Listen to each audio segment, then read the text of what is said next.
behind me is a 2019 Toyota Kluger GX, and I'll be reviewing it today. I've got the family with me, so they'll help me review it here as well, as you can see.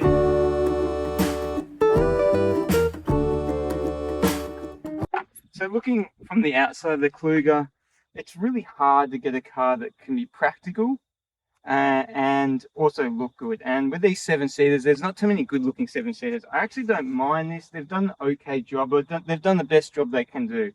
It's currently running on 18-inch wheels here. I don't mind the wheels, they're quite nice. They're 245 and they're 60 profile tires. If we come around the front of the car here and have a look at the front, I actually don't like this yellow blinker bit there. I think they should have just made it all clear there. I think it makes it look a bit Americanized. And then looking at the front here, there's a lot of plastic. It's a big grille here, but it's all plastic. It's a plastic, a bit cheap looking there. Coming back around the side here, if you're wondering about the color, it's called pre-dawn grey color there. That's what Toyota call it. And you can see it's got the privacy tint here for the family. This doesn't have any roof rails or anything like that, so you'll have to, if you want to put roof racks or anything like that on, you'll have to option that out. Or there is a little bit here where you can actually clip on a roof rack there, so you might not need to go optioning the roof rails there. Taking a look around the back here, I don't mind the rear of it. It's pretty similar. They've just upgraded from the older Kluger. It's not too different. You've got the sort of skinnier lights along here. Very limited badging. This is the all-wheel drive GX version, as you can see here from the badging. A bit of plastic all here, and then you've obviously got the Toyota badge and a bit of a lip there. So that's the outside of the Kluger, and then what we'll do is we'll take you inside and take a look at the inside of it. So inside the Toyota Kluger, and it's a bit basic to be honest. So let's start with the elephant in the room. This infotainment system, it's only just over 6 inches in size, and it looks tiny in terms of 2019 full stop, but in terms of this car, it is just small. This is a big car and you've got this tiny little infotainment system here. The other thing is, it doesn't have Apple CarPlay. When I first got in this, I was shocked. I was like, it definitely has to have Apple CarPlay. I plugged it in, I'm like, oh, there must be something I'm doing wrong. I had to eventually read the user manual to actually figure out that it actually does not have Apple CarPlay. The GXL above this doesn't have Apple CarPlay either, so I don't know what Toyota were thinking, but they didn't add Apple CarPlay into this. The other thing is the buttons. I don't really like the buttons. They look cheap. You sort of touch them, and the whole infotainment system itself is pretty basic. You can see there's only a few different options. It doesn't go into much details, and look, I've seen systems that are 10 years old that look more modern than that. And this one doesn't have climate control. It's got the normal just air conditioning here. You do have the rear, which you can set on or off, which is pretty good as well. Obviously you kind of expect that for a family car. It's got Tiptronic on the gearbox here, so you can put in sports mode and use Tiptronic on the gearbox, but not on the steering wheel here. You've got a whole range of full drive settings, which is quite good here. So you've got the hill descent, you've got a snow mode, you've got the traction control, and you can disconnect the diff there, so that's not too bad. In terms of storage, they've actually done a good job with storage here. There's a 24-litre bin here where you can store stuff. And there's also an area here where you can put stuff as well. They've designed it so you can actually put a cord down here, you probably can't see it, and plug it into your USB socket, which is just down there, and rest your phone there. But that's if you had Apple CarPlay. This does not have Apple CarPlay, as I mentioned, so probably only useful on the ground if you've got that. Otherwise you're just keeping your phone there, or you've got a spare phone, because most times people have their phone up there if they need to see something on it. There's the seats, which are just the basic fabric, and you can see a few little, this is a rental car, and you can see a few little stains on it. So it's only done about 40,000 kilometers, and it's already starting to get a bit of stains and stuff on it. So I think, again, it's a bit cheap looking there. I mentioned the cabin looking cheap. It's all cheap plastic here. They've got this thing that's sort of similar to what you see on like Toyota Camry sometimes, to make it a bit more fancy, but it just gets hidden. I mean, it's not that fancy anyway, but it just gets hidden amongst all the plastic in here. If we take a look around at the speedometer here, this looks straight out of a Toyota Camry here. So it looks like they've taken that out of the Toyota Camry. And then you've got your steering wheel. It's a reasonable size, but again, it's a sort of pretty basic looking steering wheel. You've got a few different options on the steering wheel there. That's the front of the car. what I'll do is I'll take you in the rear and you'll see the rear of the car. In the rear of the car here, and there's heaps of room, which is great. I've got this seat all the way back, and you still see I've got quite a lot of room there. I've got these seats pushed a bit forward, just to show you how you can push forward to give you a bit more cargo room, but still have a lot of leg room here. I had the car seats in here for the kids, and I was able to fit 3 in here. I thought I'd do it a bit more easily. I've got an Audi SQ5, and I was able to fit 3 into that as well, not too dissimilar to the way I was in this. So it didn't easily fit 3 child seats in there. The other thing, if I'm on the child seats, is the actual anchoring point behind the seat is quite good on this. I had the Mazda CX-9 before, and if you want to see that review, that should be popping up above me right now. And the anchor points are really low on that, and for a rear-facing seat, you couldn't actually anchor it. It wasn't long enough, the rear-facing seat, anchor down the back to reach in the Mazda CX-9, which was weird, but these anchoring points are good. As you can see, you can also control your air conditioning down here if you want at the back, and you've also got some storage space down here, and you can see the path is completely clear. So even though it's all-wheel drive, the rear drivetrain isn't coming up, which really helps with leg room. Again, the seats are pretty basic in here. You've got your air conditioning ducts up here, which is a bit different, obviously not down there. And as I mentioned before, these seats will push forward and back. That's the rear. Let's take a look at the third row now. Getting in the third row of this car is quite easy. I've gotten in some, and it's really difficult. The Mazda CX-9 is one of those. So all you have to do is pull this up, hold the back rear there, and then just push it, and it really requires no energy at all to get that in. So it's got some nice steps here, so you don't get the carpet dirty as well. So if we're hopping in the back here, and I'll put this side up as well here, and we'll put this back, and you can see that there's a reasonable amount of room if I push those seats forward a bit, but you've also got a tiny bit more room there. I can push this back a lot further if I want, because I've still got a lot more knee room there. In the back here, I'll show you just what we've got here. We've got cup holders here for the occupants. We've got a really big middle seat there, so they could have even squeezed 8 people in here, I reckon. And then you've got the headrests where you can push all the way up to make it more comfortable. I did have someone in the back here for a 3-hour round trip, and they did tell me it was quite comfortable. They gave it an 8 out of 10.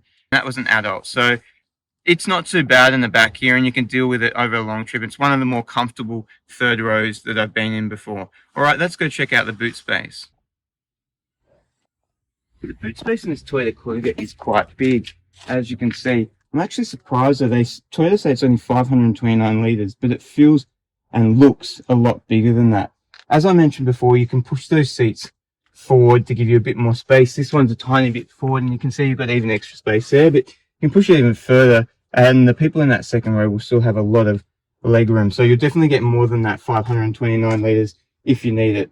In terms of storage in the back here, you've got a storage compartment just here to store some additional stuff there. Then the spare tyre in this is actually underneath the car. So if you have a look at just this bit here, you'd have to take off to get to it. And then for getting to the tools for the spare tyre, they're just here. You've got some more storage there. And then this is a cargo cover that you can take out and use as your cargo net here. There's no 12-volt socket in here. Got a little light here. You can turn on or off. And then you've got those cup holders there that I mentioned before for the third row there. The seats, they're quite easy. You just pull them up just like that, and they come up, and you can just use this strap here to tilt them as you want and adjust them. This has got a manual close. If you go to the ground, you'll be able to get the automatic button close here, but this is just a manual close. All right, let's take this car for a drive and see how it drives on the road. So driving the Toyota Kluger now and jumping in it, it's really easy to get comfortable in the car. Seating position's quite good in the car. You sit over the bonnet and you can see quite well around the car. There are no blind spots that I can pick in the car, and that's quite good for a big car. In terms of technology in the car, there's a lot of technology in this car. You get your blind spot assist, your emergency stopping, you get your lane assist, but it's not the lane assist which pulls you back in your lane. It just makes this annoying beeping sound if it feels that you're starting to go outside of your lane. so I've turned that off because it just started to get really annoying. You've got high beam, auto high beam, which is quite good as well. So pretty much all the safety features you need, you get in this, and that's all on the standard vehicle as standard. In terms of how the car feels, it rides the road quite well.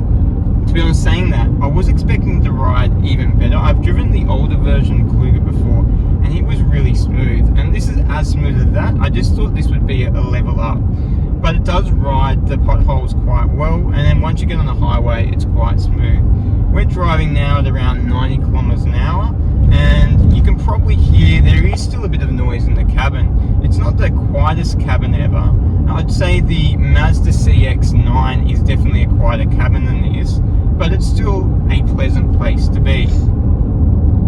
In terms of the engine performance of this, it's got a V6 3.5 litre engine in it, which puts out 218 kilowatts and 350 newton meters of torque. But you're never left wanting with it. It's always gives power when you need to have power, and I've never had to even put my foot down if I was overtaking or do anything like that. So it's more than enough power. At the same time, it's not the sort of car that makes you feel that you want to drive it fast either.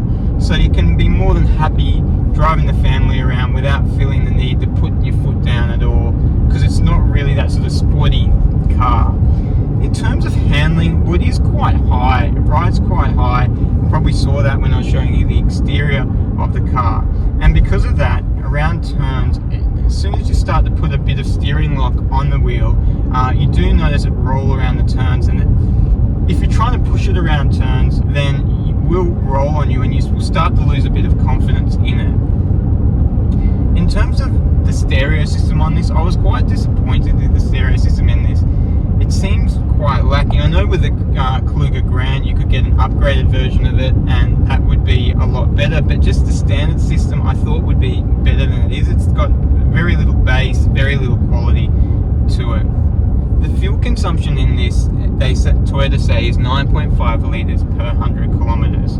And I've been driving most of my driving in this on the highway, and it's currently showing me 9.7 litres. So they're not too far off, although I would have expected it being a bit below the 9.5 litres, seeing I've been driving it on the highway most of the time. But in saying that, I did pick this car up from the city, and it had been driving around in the city, and it was showing similar 9.7 litres per 100 kilometres on the trip computer. So saying that, you'd probably get similar fuel between the highway and the city, so that's not too bad, and it's not far off sort of what Toyota is saying you're going to get in this. The acceleration on the car is about 7 seconds to 100, so you're not going to be left wanting at all, and it's more than enough to take a full load of people in the car without starting to feel underpowered or anything like that. And the brakes on this, they're not too bad. I would say a 6 out of 10. They could be a bit more meatier, but you know, you don't feel unsafe driving it around. So in terms of what do I think about this car, well, firstly I'll start with the things that I didn't like about it. I mentioned the cabin when I was taking you in the interior.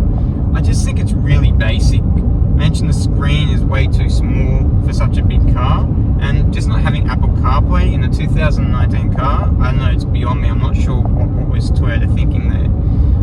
So the cabin layout could be a lot more nicer for the price of the car. I think the cabin noise in the car, it could be a bit quieter. They could have done better to do sound deadening in the car. And I also think the handling could be just a touch bit better. What I like about the car, it's practical. Back there I showed you before, your drivetrain doesn't come up, you've got heaps of room. Even though the boot's only 519 litres, it feels a lot more spacier than that, and you can always pull those seats forward and have no problem, even with the people in the back, to give you more room in the boot there. But I think the practicality of it is pretty good, and that third row is also quite good and usable. Being a Toyota, you'd expect it to be reliable, and years later you're going to be able to do quite a few 100,000 kilometers before having any major issues with it. If it was me, I'd be probably leaning towards the CX-9 over this, as that's one of the cars in the same category luxury as this that I recently drove, but you know, it's worth having a look at, especially if you're a Toyota fan. Anyway, thanks for watching the review today, and if you like my review, please feel free to subscribe.